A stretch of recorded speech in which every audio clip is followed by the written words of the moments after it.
নমস্কার। বৈচিত্র্য কথায় সকল শ্রোতাবন্ধুকে জানাই সাদর আমন্ত্রণ। ফাল্গুনী মুখোপাধ্যায়ের লেখা জীবন স্মৃতি, পর্ব ৫। ৩ দিন পরে থানায় ফিরে এসে দেখলাম যে অমলা নেই। রমার কাছে শুনলাম সেদিনই রাজীবলাল মোটরে করে অমলাকে নিয়ে এসে সীমার বাসায় পৌঁছে দিতে গিয়েছিল। এখনও সীমার বাসায় আছে সে কথা জানালো। মনটা খারাপ হয়ে গেল। স্নান খাওয়া সেরে বিশ্রাম না করেই মোটর সাইকেল নিয়ে পূর্ণিয়ায় সীমার বাসায় চলে এলাম। মিস রায়ের বাসায় ঢুকে বললাম, ওরা কেউ নেই? ঝি বের হয়ে অবাক, বলল, আপনি এখানে? তার মানে? তবে যে লোকটা মোটরে এসে বলল আপনি মোটর সাইকেল অ্যাক্সিডেন্টে চোট লেগে হাসপাতালে গেছেন, ছোট দিদিমণিকে ডেকে পাঠিয়েছেন। ছোট দিদিমণি বুঝি সেই মোটরে করে চলে গেছেন? আগে হ্যাঁ হুজুর। কবে? কবে কি? এই তো একটু আগেই। বড় দিদিমণি স্কুল কমিটির মিটিংয়ে গেছেন। দেরি করা আর উচিত হবে না ভেবে তক্ষুনি পুলিশ লাইনে এসে আমার বিশ্বাসী হাবিলদার বিশ্বজিৎ সিংকে নিয়ে পূর্ণিয়া স্টেশনের দিকে ছুটলাম। বুঝলাম হনুমান সিংয়ের দলই অমলাকে নিয়ে পালিয়েছে তার বাগান বাড়িতে। মোটর সাইকেলে যতটা বেগে অনুসরণ করা সম্ভব ঠিক ততটা বেগেই আমি ছুটলাম। गिर जाएंगे हुजूर, थोड़ा आहिस्ता कीजिए। आहिस्ता करने से अमला देवी अपना इज्जत थो बैठेंगी। थो कैसे? अमला देवी को तो तुम जानते ही हो। हाँ जी। मिसिर का थेपड़ी में थी। हाँ, उनको सिनेमा के मैनेजर चढ़ाकर मोटर में ले गया है विश्वजीत। ओहो, तब और तेजी से चलिए हुजूर, मैनेजर हनुमान सिंह का खून हन पियेंगे। साला हमको सिनेमा देखते नहीं देते। মোটর সাইকেলের সঙ্গে মোটর কার পাল্লা দিতে পারে না কোনো দিনই। ৮-৯ মাইল তীব্র বেগে অনুসরণ করার পর লাল রঙের গাড়ি দেখা গেল। আনন্দে অধীর হয়ে মোটর সাইকেলের গতি আরও বাড়িয়ে দিলাম। অমলা যে এখনো অক্ষত অবস্থাতেই আছে, শুধু এই চিন্তাই আমাকে আরও দুঃসাহসী করে তুলেছে। আমি জানি অমলা তার রিভলভার অবশ্যই নিজের কাছে রেখেছে। এতটুকু শ্লীলতাহানির সম্ভাবনা দেখলেই সে আততায়ীদের কুকুরের মতো গুলি করে মারবে। বিশ্বজিৎকে বললাম, আমার কোমর সে রিভলভার নিকালো বিশ্বজিৎ। কাহে হুজুর? আহ পুছো মত, নিকালো জলদি। আচ্ছা হুজুর। বলে সে কোমর থেকে রিভলভার বের করে নিল। লাল মোটর দাঁড়িয়ে পড়ল বিশ্বজিতের গুলির আঘাতে। আমরা গাড়ির কাছে এসে দেখি পিছনের সিটে অমলা মুখে কাপড় বাঁধা অবস্থায় ধস্তাধস্তি করছে, আর তারই পাশে একজন লোক তাকে জাপটে ধরেছে। অমলার হাত পাও বাঁধা। রাগে অন্ধ হয়ে আমি আর বিশ্বজিৎ চিৎকার করে উঠলাম, ছোড় উনকো, নেই তো আবি খতম করেঙ্গে। বলেই আমি ড্রাইভার আর সেই লোকটার দিকে রিভলভার তুলে ধরলাম। বেশ ভীত হয়ে লোকটা লাফিয়ে বের হবার চেষ্টা করতেই আমি তার পায়ে গুলি করলাম। লোকটা চিৎকার করে উঠল, আর এই সুযোগে ড্রাইভার গাড়ি থেকে পালাবার চেষ্টা করতেই বিশ্বজিৎ তার ঘাড়ে ধরে মাটিতে ফেলল। আমি হুকুম দিলাম, तुम्हारे पास रस्सी है বিশ্বজিৎ? नहीं হুজুর, লেকিন কাম হো জায়গা। বলেই সে ড্রাইভারের মাথার পাগড়ি খুলে তাতে দুজনকেই বেঁধে ফেলল। मोटर साइकिल चलाना जानते हैं विश्वजीत? नहीं हुजूर। अच्छा एक काम करो, ये रिवॉल्वर लेके तैयार रहो, हम अभी आता है। বলেই অমলার মুখের ও হাতের হাত পায়ের বাঁধন খুলে দিয়ে বললাম, তোমার রিভলভার কোথাও? কোমরে শাড়ির নিচে আছে, বের করে নাও। না, ওটাকে বের করে তৈরি হয়ে থাকো, আমি এক্ষুনি আসছি। রাত ৯টার পর থানাতে পৌঁছে ওদের দুজনকে হাজতে বন্ধ করে গাড়িটাকে থানার সামনে রাখলাম। সিপাই রামাকে জাগিয়ে জিজ্ঞাসা করলাম, কী রে, খাবার টাবার কিছু রেখেছিস? এক্ষুনি করে দিচ্ছি হুজুর। না না, তোকে করতে হবে না, আমিই করছি। বলেই অমলা রান্নাঘরে চলে গেল। খাবার তৈরি হতে দেরি হবে বলে বিছানায় শুয়ে ঘুমিয়ে পড়লাম। ওগো শুনছো, ওঠো, খাবে চলো। খেতে ইচ্ছে করছে না, আজ তুমি খেয়ে শুয়ে পড়ো। বারে, তুমি না খেলে আমি খাই কি করে? আগে খেয়ে নাও, তারপর ঘুমিও। অগত্যা খেতে হলো। খাওয়া সেরে বিছানায় শুয়ে ঘুমিয়ে পড়লাম। পরের দিন সকালে সুপার সাহেবের কাছ থেকে জরুরি একখানা চিঠি এলো। সুপার সাহেব ডেকে পাঠিয়েছেন। একটু চা জল খাবার শিগগির দাও অমলা, এত সকালে? যেতে হবে, সাহেব ডেকেছেন। খুব সম্ভব কালকের ঘটনাটা নিয়েই তলব করে থাকবেন। কি বলবে তুমি? বলার ধার আমি কোনোদিনই ধারি না অমলা। নিজেরই জবানবন্দিতে একটা মোকদ্দমা খাড়া করছি এখুনি। ধরে যখন এনেছি ওদের, তখন একটা তো কিছু হবে, তা না হলে ওরা ছাড়বে কেন আমাকে? ভয়ের কিছু নেই তো? ভীতভাবে প্রশ্ন করলো অমলা। বলা শক্ত, এমন বিপদ হলেও হতে পারে। শুধু শুধু আমার জন্য তোমার এই বিপদ? বিপদেই মানুষ খাঁটি হয় অমলা। যাক ও কথা, এখন ভয় আমার তোমাকে নিয়ে। কি করে যদি আমি তোমার কাছে সারাদিন থাকি? নিজের কথা তো আজও বলিনি তোমায়। বলেছ বই কি, শুধু মুখে বললেই কি বলা হয়? স্মৃতিতে সিঁদুরের অভাবটা যে তোমার মনোভাবের আসল পরিচয়, সেটা তুমি অস্বীকার করবে কি করে? কিন্তু এটা তো তুমি একবারও জিজ্ঞাসা করছো না যে 5 বছর বয়সের ঘটনা আজও আমার মনে আছে কিনা। প্রয়োজন আছে কিছু? নেই বা কেন? একটা বিবাহিত মেয়ে যে কুমারী সেজে স্বচ্ছন্দে ঘুরে বেড়াচ্ছে চিরকুমারদের মাথা খাবার জন্য, এ জঘন্য মনোবৃত্তিটা কেনই বা হলো, তার একটা কৈফিয়ত কি তুমি চাও না? জোর করে আমার অবিশ্বাসটাই কি চোখে আঙুল দিয়ে দেখিয়ে দিতে চাও অমলা? বিশ্বাস একবার হলে আর সে ভাঙা যায় না। এই সহজ সত্যটা বুঝবার বয়স আর শিক্ষা যে তোমার হয়েছে, এটাই বা কেন ভুলিয়ে দিতে চাও আমাকে? তুমি তো বাঁচলে, এদিকে আমার মারণাস্ত্রটা যে উঁচিয়ে আছে সেটা ভুললে তো চলবে না।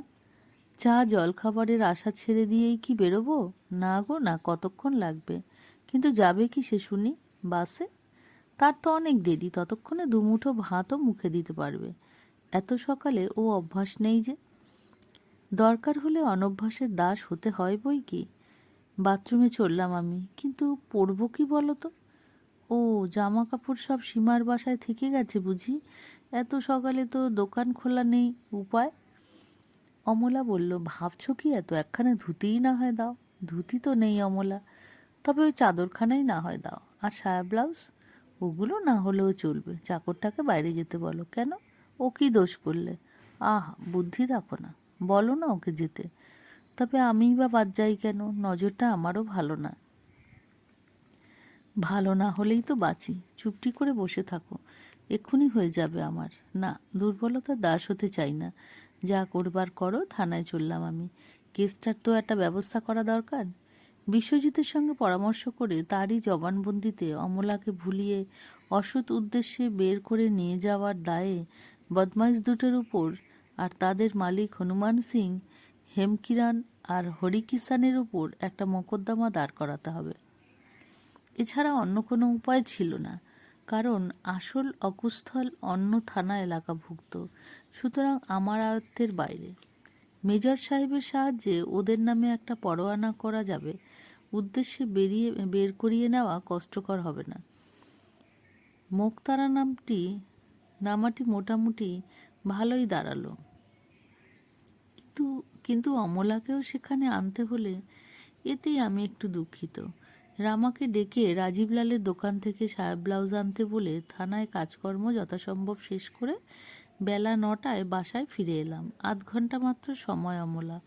এরই মধ্যে স্নান খাওয়া সেরে বেরোতে হবে তাড়াতাড়ি বলেই বাথরুমে ঢুকলাম। 10 মিনিটের মধ্যে অমলা আমাকে খেতে দিয়ে নিজেও খেতে বসলো রান্নাঘরে। বাসের অপেক্ষায় বসে আছি আমিও অমলা। পূর্বেই স্থির করে ফেলেছি যে অমলাকে নিয়ে যাব পূর্ণিয়ার সীমা রায়ের বাসায়।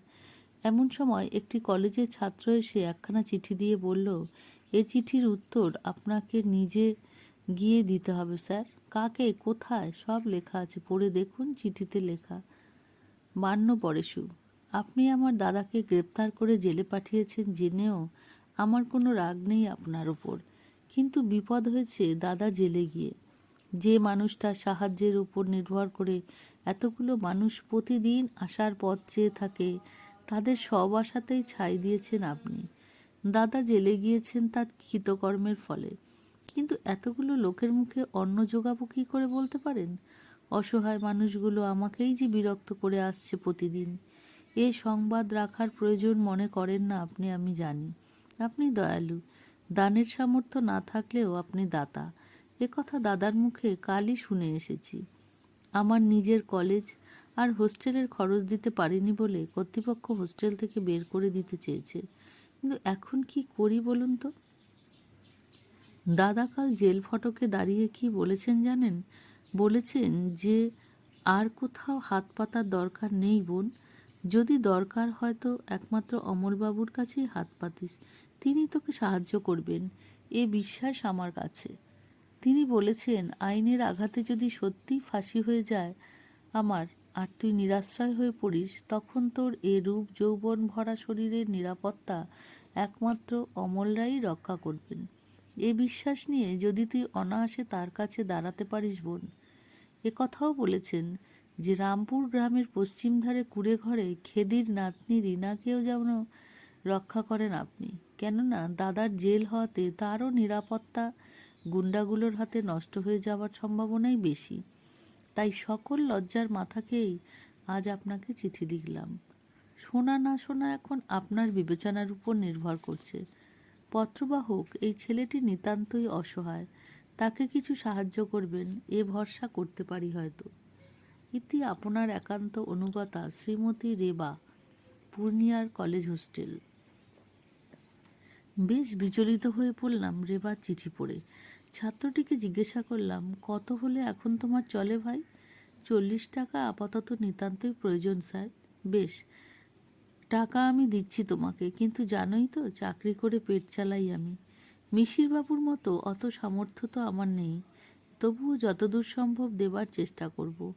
আজ বেলা 3টের পরে রেবার ঘরের কাছাকাছি থেকো, আমি যাব। হ্যাঁ স্যার। অমলাকে টাকা এনে দিতে বললাম। সে টাকা এনে ছাত্রটার হাতে দিতেই নমস্কার করে চলে গেল। অমলাকে বললাম, বড় বাক্সটা খুলে আর 100 টাকা নিয়ে এসো, রেবাকেও তো দিতে হবে। অমলা আরও 100 টাকা এনে আমার হাতে দিয়ে জিজ্ঞাসা করল, কতদিনে মিশিরবাবু ছাড়া পাবেন? বলা শক্ত, হয়তো তিনি নাও ছাড়া পেতে পারেন, তবে ওর বিরুদ্ধে 22টা ডাকাতি খুনের মোকদ্দমা ঝুলছে। কিন্তু সত্যই বেশ চিন্তিত হয়ে পড়লাম। অমলা, কেন? আমি জানি সে প্রায় 300 ছাত্র প্রতিপালন করত, কন্যা দায়গ্রস্ত বাবাকেও উদ্ধার করত, ব্যবসায়ীদের ও জমিদারের যথাসর্বস্ব লুট করে দরিদ্রদের দান করত। তাহলে উপায়? উপায় ভগবান। রেবাকে আর রিনাকে হয়তো কিছু কিছু দিতে হবে, দরকার হলে কোথাও ওদের রাখতে হবে, এছাড়া আর উপায় কি আছে? অমলাকে নিয়ে প্রথমেই পূর্ণিয়ার সীমার বাসায় উঠলুম। বেশিক্ষণ দেরি করা সম্ভব হলো না। কোনো কথাই বলা হলো না, কারণ তখনই পুলিশ সাহেবের সঙ্গে দেখা করতে হবে। সীমার একান্ত অনুরোধে 1 কাপ চা খেয়ে তখনই সাহেবের বাংলার উদ্দেশ্যে রওনা হলাম।